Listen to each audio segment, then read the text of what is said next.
రాత్రి 9 గంటలప్పుడు సచివాలయం నుంచి సార్ గారు వచ్చినారు. అది పింఛన్ది మళ్ళీ మీరు ఎంక్వైరీ చేసుకొని మీ సర్టిఫికేట్ తెచ్చుకోరని చెప్పి ఆదోని పొమ్మన్నారు సార్. ఆదోని పొమ్మంటే మేము 15 ఏళ్ల నుంచి పింఛన్ వస్తున్నది, మాకు సర్టిఫికేట్ ఇచ్చినారు.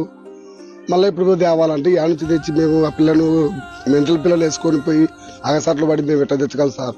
ఇంత ముందు ఇస్తున్నారు సార్, 15 ఏళ్ల నుంచి ఇస్తారు. మళ్ళీ ఇప్పుడు ఎంక్వైరీ అంటే మేము ఎక్కడి నుంచి ఆగసాట్లు పడి అప్పటికప్పుడు వచ్చి రాత్రి 9 గంటలప్పుడు వచ్చి చెప్తే మేము డబ్బులు ఎక్కడ చూసుకోవాలా? మేము ఎవరిని అడుకొని పోవాలా? మాకు ఆధారకం ఏమి? వికలాంగుల పాపతో మెంటల్తో మేము అల్లాడుతున్నాము. గత ప్రభుత్వంలో బాగానే వస్తున్నది, ఇస్తూనే ఉన్నారు. జగన్ ప్రభుత్వంలోనే బాగానే ఇస్తున్నారు, చేస్తున్నారు. ఇప్పుడు మళ్ళీ ఈయన వచ్చినాక ఎంక్వైరీలు అని చెప్పి పెడుతున్నాడు. ఈ కూటమి ప్రభుత్వం తీసుకుంటున్న నిర్ణయాలు రాజ్యంగా తలపిస్తోంది. ఇప్పుడు తీసుకున్న నిర్ణయాలు సైకో నిర్ణయాలు అనిపిస్తోంది. ఎందుకంటే దివ్యాంగులు, కళ్ళు కనిపించని వాళ్ళు, చెవిటి వాళ్ళు, మూగవాళ్ళు, మానసిక వికలాంగులకు నంద్యాల అర్బన్ పరిధిలో దాదాపుగా 100 మందికి ఆదోని ఈ రోజు ఒక్కరోజు ఇచ్చి ఈ రోజు ఒక్కరోజు పోకపోతే మీ పింఛన్లు క్యాన్సిల్ అయిపోతాయని చెప్పే పరిస్థితి ఉంది. ఈ రోజు ఇది ఎంతవరకు న్యాయం?